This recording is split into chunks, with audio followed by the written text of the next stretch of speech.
magagaling natin mga congressmen, hindi napapansin ng mga tao. Sila na ang nagiging investigador. Ito yung ginagawa ng Congress. The contempt power should be applied sparingly. Anong ginagawa nung iba ron? Pag hindi nila gusto yung sagot, you are lying. Pwede ba yun? Put on record that Kasihong is lying because inconsistent po yung sinasabi niya kanina. See, hindi pwede kasi due process means that you are charged before an impartial tribunal. Hindi pwede na ikaw na ang nag-aakusa, ikaw pa nagdesisyon, ikaw pa ang nagsentensya. Yun ang nangyayari. Ang resource person ay dapat lamang sumagot on questions relevant to a proposed legislation. Kaya, kung magsasampila ka, lakipan mo ng proposed legislation. Ano ba yung batas na gusto mong ipasa?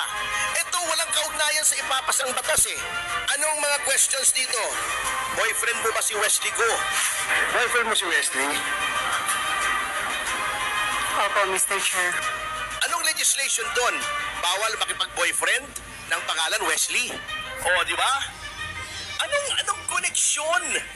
Ang legislative hearing ay hindi hukuman. You are not here to establish the guilt or innocence of anyone. Ang mga legislators ay hindi police, hindi NBI. Ewan ko ba kung bakit parang napifeel ko na pagka ikaw ay elected to the legislature, nagiging sadista ka, that you seem to delight in torturing your fellow human beings. Yun lang talaga napapailing ako eh. Bakit nagiging monsters yung iba na legislators kapag nakaupo na sila ron? Dahil ba hindi makalaban yung mga tao dahil nasa teritoryo nila na kapag may hindi sila narinig na sinasabi, contempt, inaabuso na po ang contempt powers. Remember, yung